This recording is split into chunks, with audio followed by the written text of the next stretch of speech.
Hello student, welcome to Sunlight Coaching Centre. आज हम बात करेंगे क्या, ओम के नियम हम पढ़ चुके थे। ठीक है, आज बात करते हैं उस पर आधारित जो था हम निकाले थे प्रतिरोध। तो प्रतिरोध की बात करते हैं आज, इसमें क्या होता है प्रतिरोध। तो चलिए पहले देख लेते हैं पिछला हमने जो ओम का नियम पढ़ा था उसमें क्या था।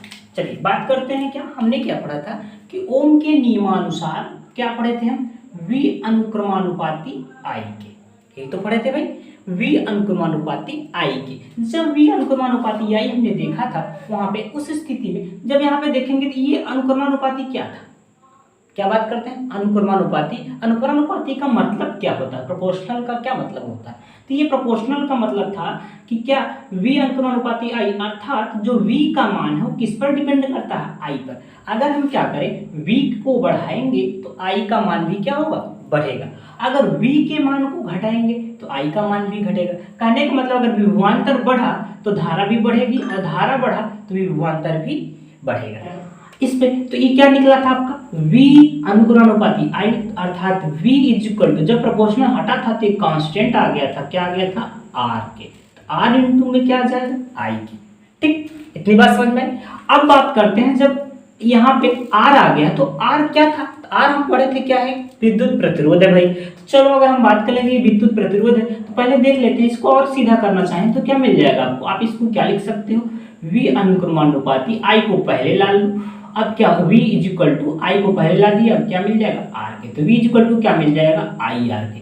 हमने इसको बताया था कि ये क्या है, बहुत इंपॉर्टेंट है, इसी का आगे चल के यूज है क्योंकि इसी से ही सारे फार्मूले निकलेंगे। तो बात करते इधर, तो अगर यहाँ से R निकाले थे उस समय तो R बराबर क्या मिला था आपको। अब यहाँ से देख लीजिए IR को आगे कर लीजिए और V को बराबर कर दीजिए, तो R बराबर निकालोगे तो आपको क्या मिल जाएगा V अपान I के। यहाँ तक बात समझ में आई। तो ये R बराबर हमको क्या मिल गया V अपान I की। तो ये R क्या था, प्रतिरोध। अब इसी प्रतिरोध की हम बात करेंगे कि ये प्रतिरोध होता क्या चीज है। ठीक है, तो प्रतिरोध का मतलब होता है कि क्या, धारा के मान में अवरोध उत्पन्न करना। कहने का मतलब क्या है, धारा के बहने का क्या करता है, विरोध करता है। प्रतिरोध हमारा क्या है, धारा के बहने का विरोध करता है। तो हम देख लेते हैं कि ये प्रतिरोध के जब धारा के बहने में विरोध करता है अर्थात क्या है, ये किसी चालक का गुण है। प्रतिरोध क्या है, किसी चालक का गुण है जो क्या करता है, धारा के बहाव में क्या करता है, अवरोध उत्पन्न करता है। तो देख लेते हैं इसको हम परिभाषित कैसे कर सकते हैं। देखो इसको सही रूप में क्या लिखेंगे, चालक का वह गुण जिसके कारण विद्युत धारा के प्रवाह का क्या करता है, विरोध करता है। अर्थात जब धारा बहती है तो उसमें क्या उत्पन्न करता है, ये अवरोध उत्पन्न करता है। ठीक है, जिसको हम क्या बात करते हैं, जिसका नाम क्या दे दिया गया, प्रतिरोध का। अगर यहाँ से प्रतिरोध का बात करें तो ये प्रतिरोध हमारा है, इसको हम प्रदर्शित किससे करते हैं। तो भाई पहले ही ओम के नियम हमने पढ़ चुके थे, वहां पे क्या मिला था कि ये R क्या है, कांस्टेंट है जिसका क्या नाम है, प्रतिरोध। तो भाई जब ये प्रतिरोध ही है तो इसको किससे व्यक्त करेंगे, इसको R से प्रदर्शित करते हैं। किससे भाई, R से प्रदर्शित करते हैं। ठीक, अब यहाँ से R है, R से प्रदर्शित कर चुके हैं। तो देख लेते हैं हमने क्या पढ़ा था, ओम के नियमानुसार। इसका हम डिराइव भी कर लेते हैं फार्मूला, ओम के नियमानुसार। क्या है, ओम के नियमानुसार क्या आप पढ़े थे, ओम के नियमानुसार V is equal to IR आप निकाल चुके हैं। तो R बराबर अगर आप ज्ञात करोगे तो IR is equal to V के। एक एक स्टेप समझना है इसमें। ठीक है, तो जब R निकालोगे तो R बराबर आपको क्या मिल जाएगा, V अपान I की। क्या मिल जाएगा, V अपान I की। तो भाई यहाँ तो हम निकाल लिए हैं कि R बराबर V अपान I के। जब इसके मात्रक की बात की जाए तो ये अगर इसको हम लिखेंगे क्या, विद्युत प्रतिरोध, हिंदी में इसको क्या बोलेंगे, विद्युत प्रतिरोध बराबर क्या आ जाएगा, नोटेशन है तो क्या है, ये विभवांतर अपान क्या मिल जाएगा, ये विद्युत धारा। क्या आपको क्या फार्मूला मिल गया भाई कि विद्युत प्रतिरोध बराबर क्या आ जाएगा, विभवांतर बटे विद्युत धारा। इतनी बात स्पष्ट हुई। ठीक, अब इसका जब हम ये निकाल चुके तो इसका मात्रक भी तो होगा भाई, जब ये फार्मूला है तो मात्रक भी तो होगा।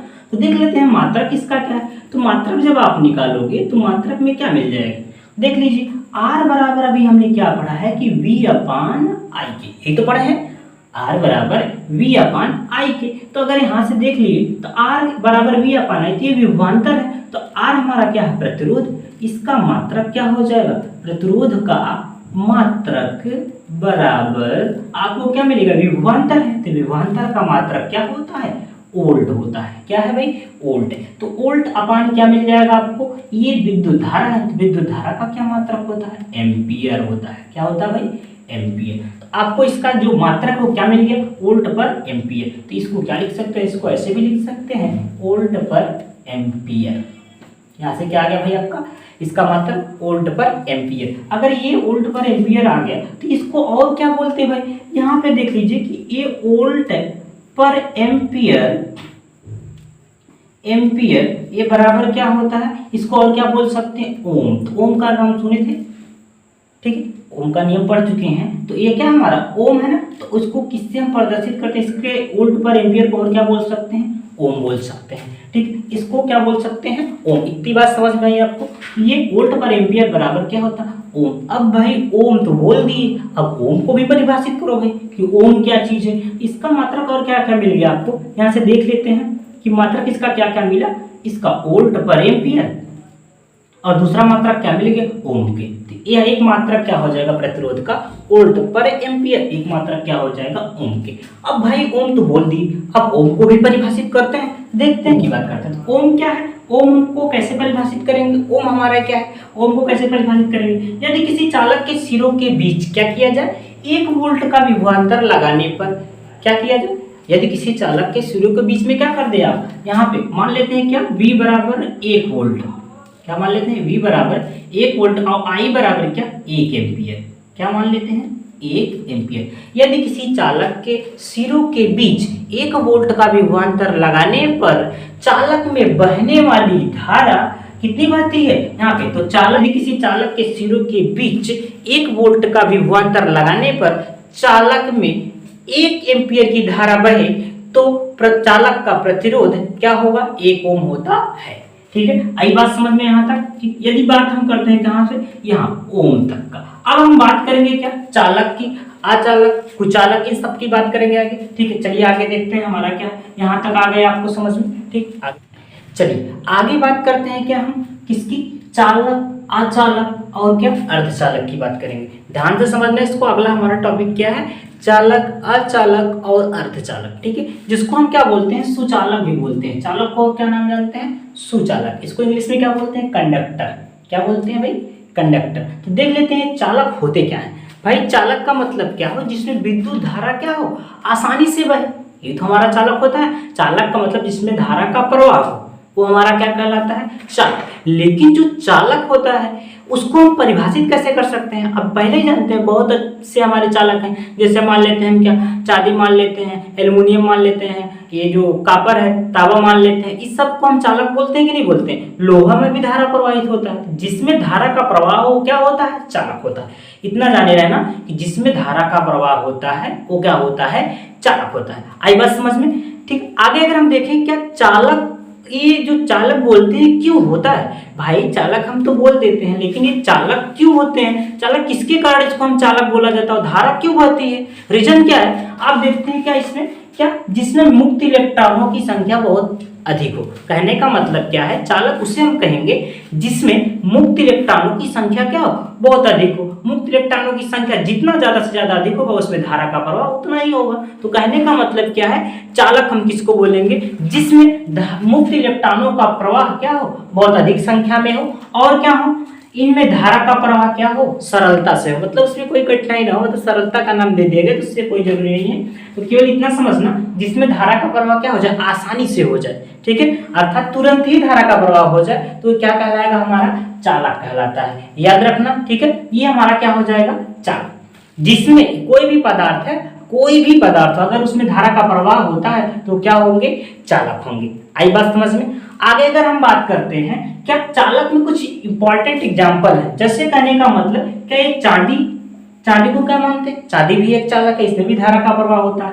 तांबा, एल्युमिनियम, लोहा और अन्य धातुएं आ सकती हैं इसमें। जैसे अब इसके बाद क्या है, मानव शरीर। मानव शरीर क्या है, ये जो इलेक्ट्रिसिटी है, इलेक्ट्रिसिटी का एक गुड कंडक्टर माना जाता है कि ये मानव शरीर हमारा क्या, हमारा शरीर भी एक गुड कंडक्टर है, एक चालक है। अगर हम क्या कभी गलती से लग जाता है करंट, देखो हालत खराब हो जाती है। तो बात हम करते हैं किसकी, और क्या बात किया है, पृथ्वी की बात किया। पृथ्वी भी हमारी क्या है, चालक है। ध्यान समझना है, जो पृथ्वी है, पृथ्वी भी क्या है, चालक है। अगला अगर हम देखें क्या बोला गया, अम्ल, क्षार व लवण के जलीय विलयन। किसके जलीय विलयन, अम्ल के, क्या, क्षार के, लवण के, इसके जो जलीय विलयन होंगे वो भी हमारे क्या होंगे, चालक होंगे। लेकिन कभी कभी आप सुने होंगे, एक मूवी अगर देखोगे थ्री इडियट में जब क्या कहते हैं, एक कॉमेडी सीन भी उसमें आता है, तो उसमें बोलता है कि क्या बोलता है कि salt water is a good conductor of electricity. तो इसने क्या बोला था, साल्ट वाटर को क्या बोल दिया था, गुड कंडक्टर ऑफ इलेक्ट्रिसिटी। तो साल्ट वाटर क्या है, गुड कंडक्टर ऑफ इलेक्ट्रिसिटी, मतलब क्या है, विद्युत धारा का ये क्या है, सुचालक है। तो अगर विद्युत धारा का चालक है तो कौन कौन सा, किसका विलयन, अम्ल का, क्षार का व लवण का क्या है, जलीय विलयन, ये हमारा क्या होगा, चालक होंगे। बात आई समझ में, ठीक है। अगर बोली जाए बात इसमें क्या, ये चांदी को सर्वश्रेष्ठ माना गया। लो भाई, अभी हमने क्या पढ़ा कि भाई चांदी क्या है, विद्युत का सर्वश्रेष्ठ चालक है। चांदी विद्युत का सर्वश्रेष्ठ चालक है। अब आपके दिमाग में ये चलेगा, भाई जब ये सर्वश्रेष्ठ चालक है, हम चांदी का तार क्यों नहीं यूज करते हैं। भाई चांदी इतना सस्ता नहीं है, चांदी बहुत महंगा है, इसका तार लगाएंगे तो बहुत कॉस्टली होगा, इसीलिए चांदी के तार का यूज नहीं किया जाता है। तो याद रखिएगा, अगर कभी पूछता है कि सबसे ज्यादा सुचालक कौन सा पदार्थ है, तो आपके दिमाग में रहना चाहिए क्या है, चांदी, क्या कहते हैं, चांदी है।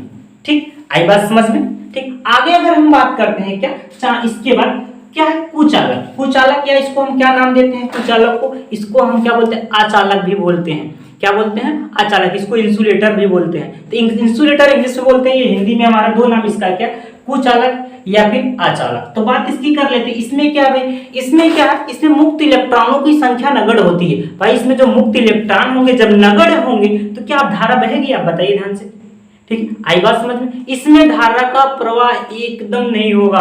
क्या, धारा का प्रवाह एकदम नहीं होगा। तो कहने का मतलब है, जिनमें धारा का प्रवाह नहीं होता है वो क्या होते हैं, अचालक होते हैं, जिसको नाम क्या दिया गया, इंसुलेटर। इतनी बात आई समझ में आपको, ठीक। चलिए आगे अगर हम बात करते हैं क्या, जैसे इसका एग्जांपल क्या देख लेते हैं, चमड़ा हो गया, गंधक हो गया, बाइकेलाइट हो गई, और क्या, रबड़ हो गया, सूखी लकड़ी हो गई, चीनी मिट्टी हो गई, कागज हो गई। भाई तो बोल दिए इतना सारा नाम, लेकिन कैसे जानेंगे। चमड़ा, चमड़े में आप देखें कभी करंट उतरता नहीं, चमड़े में क्या है, चमड़ा अगर हमारे पास है तो क्या होगा, इसमें करंट नहीं आएगा, ठीक है।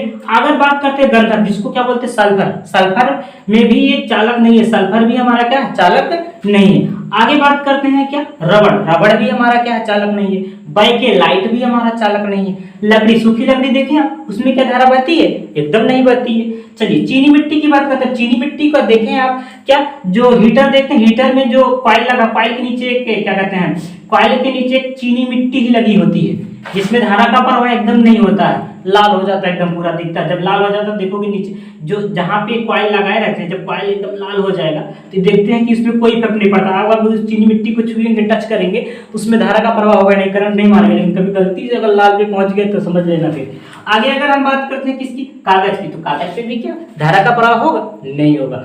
आगे अगर हम बात करते हैं क्या, इतनी बात यहाँ पे समझ में आई। अगर इंसुलेटर की बात की जाए तो एक बात दिमाग में एकदम रहना चाहिए कि इंसुलेटर का मतलब उसमें धारा का प्रवाह एकदम होगा ही नहीं, ठीक है। वो क्या होंगे, हमारा इंसुलेटर होंगे, ठीक। आगे बात करते हैं किसकी, ये जो आता है हमारा अर्धचालक। किसकी बात बोले, अर्धचालक, कहते नहीं अर्धचालक, इसका मतलब क्या होगा, ये आधा चालक है।